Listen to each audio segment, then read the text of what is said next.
As per report of an apex committee of locals of several villages who have fallen victims to incessant armed attacks by Kukis militants, several abandoned houses of displaced Meiteis at Ikou under Imphal West district have been occupied by Kukis, with the Meiteis compelled to abandon their houses as a result of the rampant attacks by the armed Kukis militants since May 3rd. Some of the houses belonging to Meitei community have been occupied and inhabited by Kukis at Ikou village.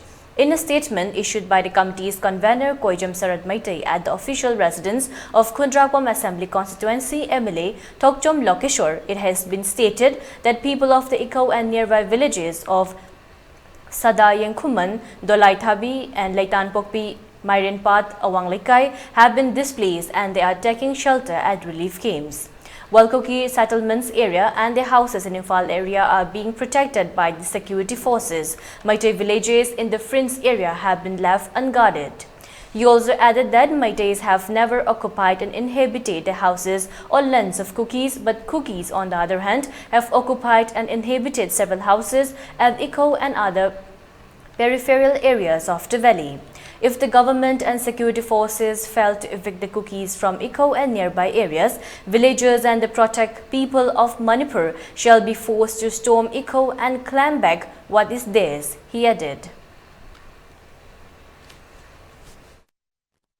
Manipur gi aduk chauraba thamari mapung pharaba sibolda ngasi Ikou hariba Sadayengkuman hariba jaga anisida ngasi state force oirabasu Central Force also Pusalaganda Megi Tanghum the Tokiba Todok Singado, Masibo the Akoy Michida, Aigi Mitna, Aigi Hungandugi Pajajing, Mambita Uba Pangriva. Masi state government, Amadu Central Government, Dorga Labino have a say, Masi Masiki Pali, Sida Hanjaneva. Adagi, a falman, the Ladiba, Kukis, Yumsing the day.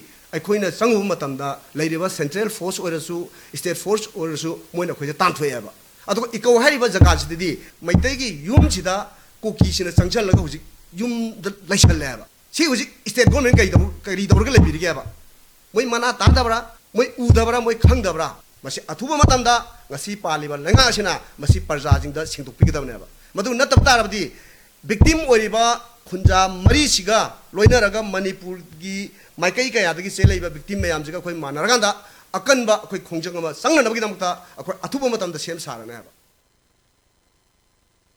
sarkar na ngasi bawdeida aikoi yum sabini adu tobini haraga themaga thambu yabu na te busi huji aikoi darkar huji darkar obje koi kali oli be dusu hanna haiga bawdesu sarkar na dingbi ro leite ngasi bawda anu yaudda budagi iba paba nungaitaba mamit nungaitaba kaya ma le hadak mitna le ka da sumnagi I drop amam yelai Pila Piramaka Yale, Dumain Todo, Yamnungajade, Aduna, medical teaming the Juhajini, Yangalak Piragadi, Hidak Yauna Kazanla Piraga, Mate, Akoji, Hana, Puning Sontana Ladiba, I Katewanate, I could lady inmate Kudimota, Puning Sontana lady, I met them say the Shuma Mayama Yim Piratava Matam Leda.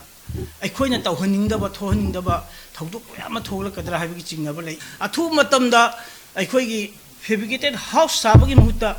I iramdam to the PSU pictures of Masayu Masamam Saga Hanjan view, security pigera pirura, I could iramdam to the Lejage. She also doesn't see again. See, I am the Sihajage.